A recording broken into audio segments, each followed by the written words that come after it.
He's armored up, is what he's saying. Or maybe I'm just in denial. I don't know. Or you turned off just every emotion. Yeah, unplugged. Maybe I'm just numb. Comes along.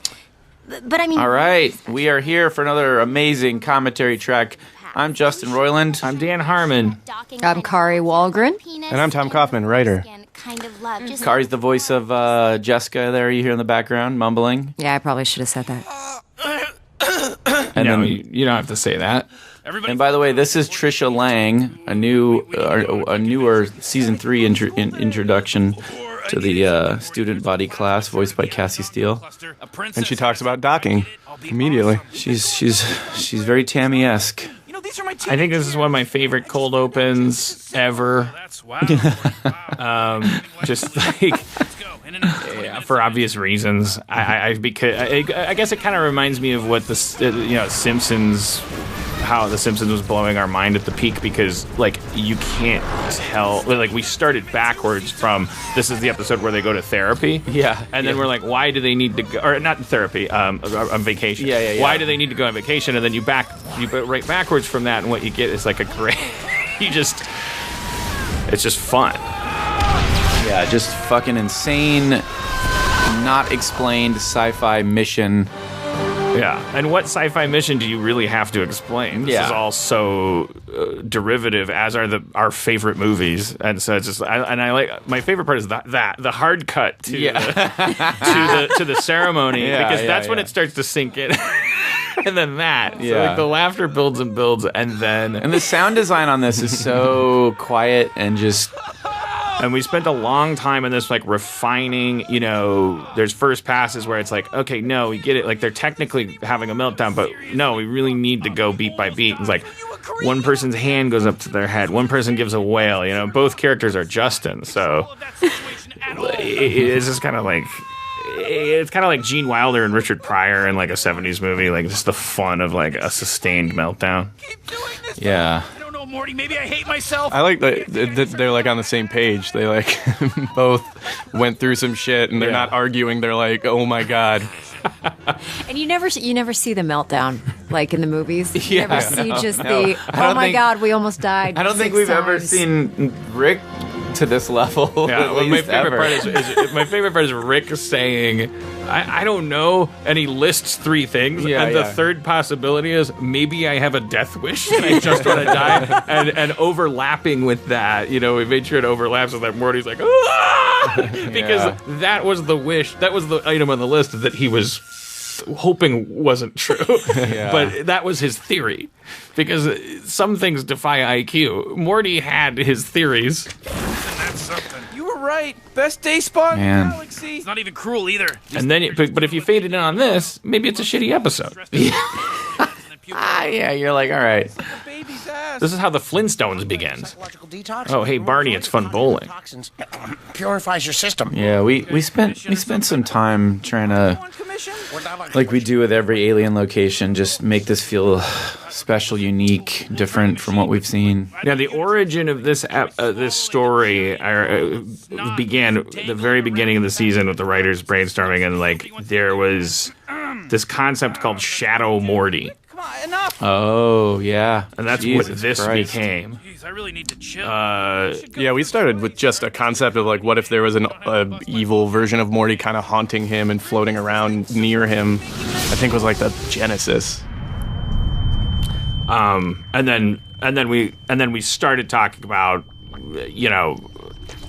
Morty! Star Trek episodes where the transporters malfunction and you get to see the character split in half. Yeah. The idea of all of your bad parts being sucked out of you and then saying, well, how do the bad parts feel about that, was something that I really got excited about, for better or for worse. I mean, also the sort of big moment of, how the machine works. I'm a genius. It's sort of going, like that was a big turning point structurally, where it was like, oh, the machine is scanning your brain for what you perceive as all of your worst, things. There was a huge part of this episode that we ended up dropping away, which was that the device that you go through is you're not allowed to go through it if you're an adolescent. Oh, yeah, that's right. And that's actually that was a big part of the problem that went wrong with Morty, is that an adolescent's negative parts and positive parts of their personality are supposed to be swirling around together. You're not supposed to extract the negative from the positive in a brain that is still in its Matt Damon sexiness phase, because then you'll have the talented Mr. Ripley. You that's how you get a serial killer. You have to let a brain bake with its like self-hatred. This phlegm thing was added after I left. Is that a particular gripe?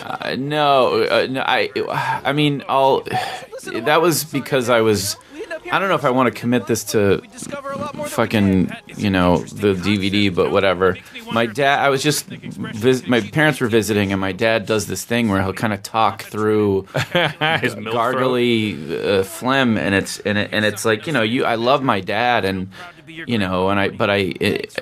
had that fantasy in my head of just going, will you just swallow the shit that's in your throat? I mean, I would never be that way to my father. I love him, he's such a sweet man and did me right. But, well, isn't that interesting that your definition of loving your dad is to restrain yourself? And so if you went through the machine, what would get pulled apart from what? I mean, it's just like you just get irritated with stuff after a while, and you're like, it's those little things. This story of people getting married and after. Yeah. Oh, it's never the big things. It's always the little, right. It's the little thing. You're like, can you just swallow the gargly phlegm before you talk? Yeah. And I just needed. We just needed something for Rick to kind of snap, at that guy, and we could have probably beat that, but. I knew you could. Hey, not enough Golden Fold in this season, and I agree. Justin. I love him. Justin every season is like, we need more school stuff, and we're always like, well, if we force school stuff, we're gonna end up with joyless school stuff. But I got a few ideas for some cool sci-fi school stuff. Just looking at that classroom, it's like I want to do.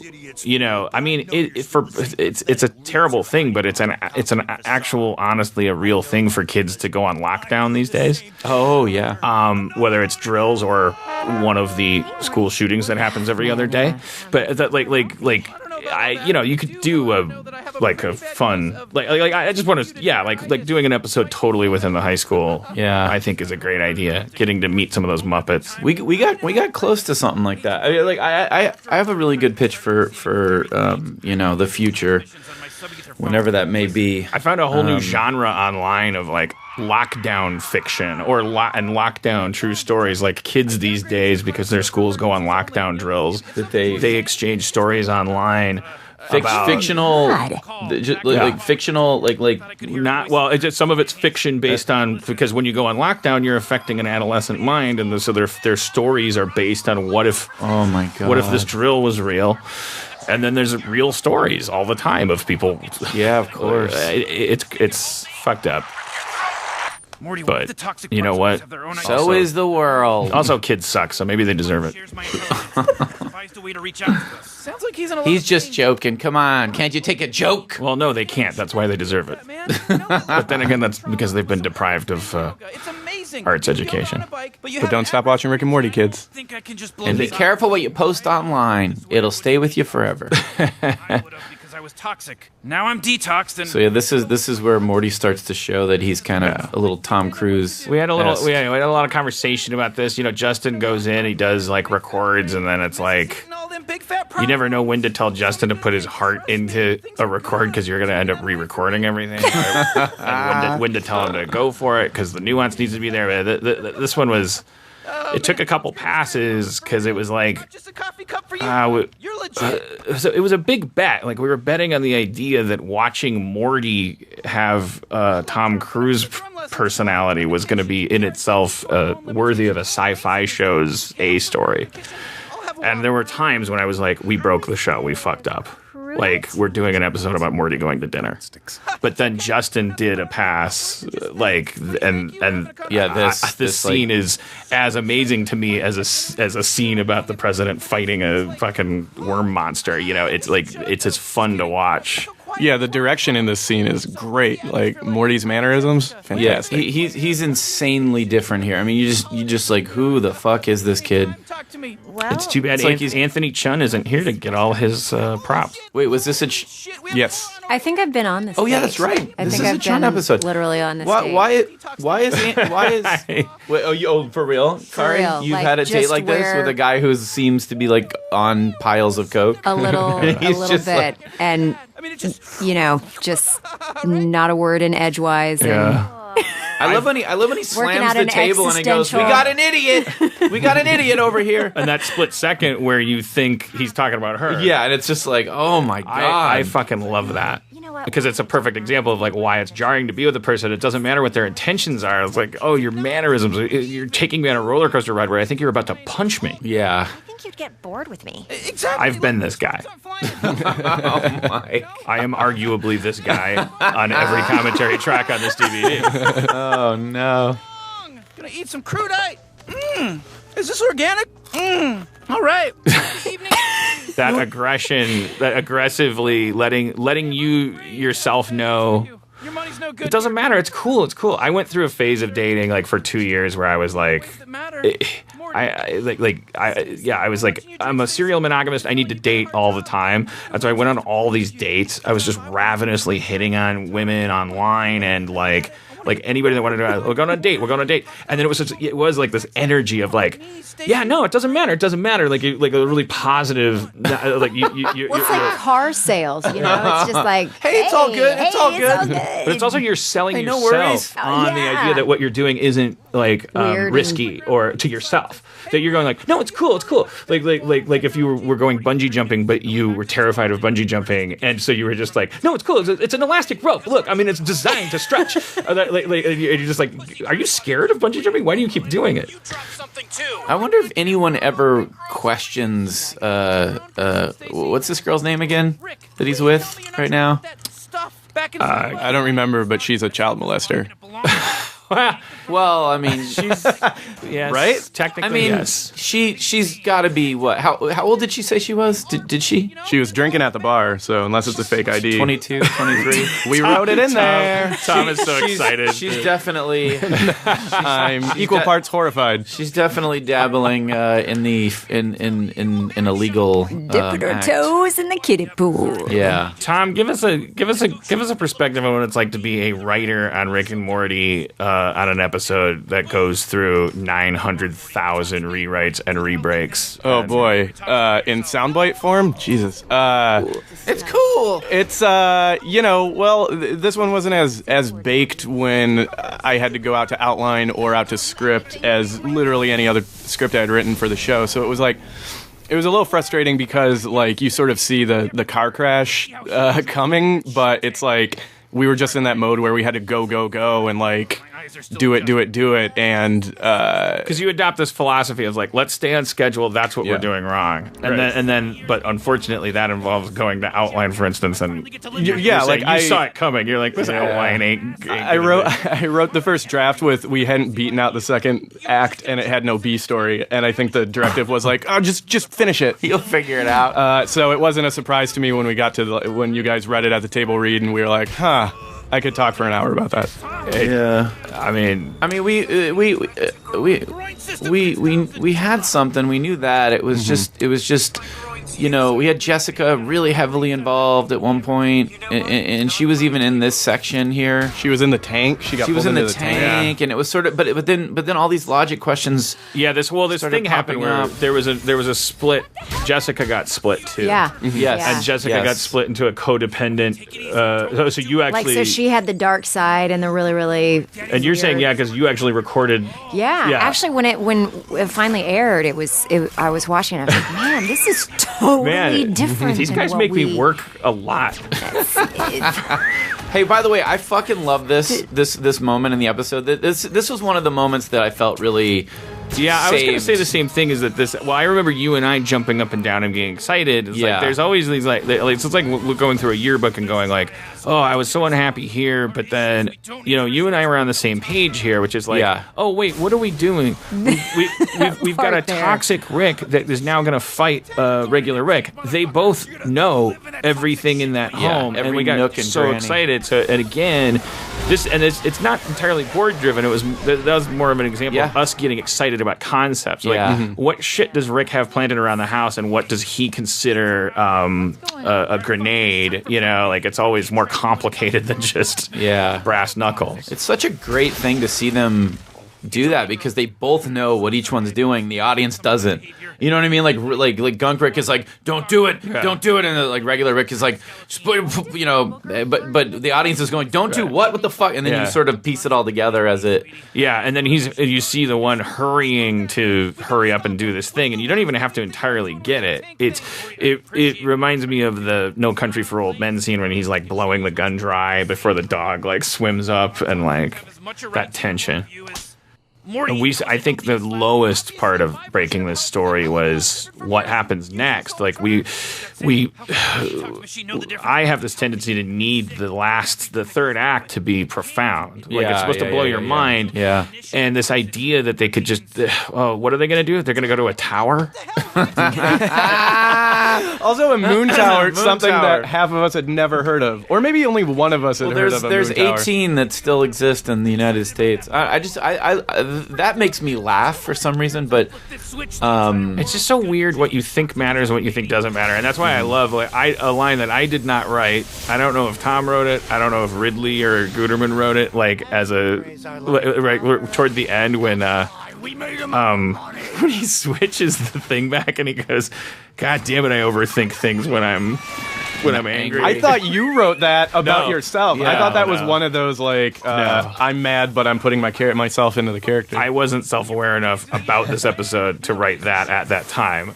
When I heard that line, I cracked up because I was like, well deserved. Yeah, I take that personally, and it definitely was at you. It's so funny. But sometimes it's worth it because look at this scene. I fucking love this scene. Yeah. It's straight out of classic Star Trek. This is like you're defining your characters through sci-fi. This is the beauty of sci-fi. You can't do this in a rom-com. You can't because you can't. It's like you literally split people in two and then have them have a literal conversation about your weakness is that you think you're weak and all this complicated shit that you can then use as a metaphor to sort out your real life. Yeah, I love the fact that one of Rick's self-perceived toxic components to his psyche is his attachment to Morty. And he shed that. Yeah, he shed that attachment in the fucking and that like good Morty, good Rick. He's a sociopath too. Yeah, he just didn't wear it on his sleeve. Yeah, he was acting. He was concerned with others because his viciousness had been removed. But he finally realizes, wait, what else has been removed? Oh, I'm back, baby. I vaguely remember caring about Morty. Yeah. And I vaguely remember hating that, and so that must have been removed. Overthink shit when I'm angry. There's Jeffrey. Isn't there like the most minute? Oh wait, Jeffrey's not in here. What am I saying? Sorry, sorry guys, my bad. I was just gonna ask about color because I was sincerely curious. We were laboring over this. I feel like this is like a Guterman, this is where Guterman comes in handy, like creating lists of examples. Well, I mean, this was not to try to take credit for anything because that's weird, but like. The Sabaro, the original ones were different. I cut in the little kids party and the church one. The Sabaros one was a Goots and Ridley one, and then they had a couple of other ones in there. But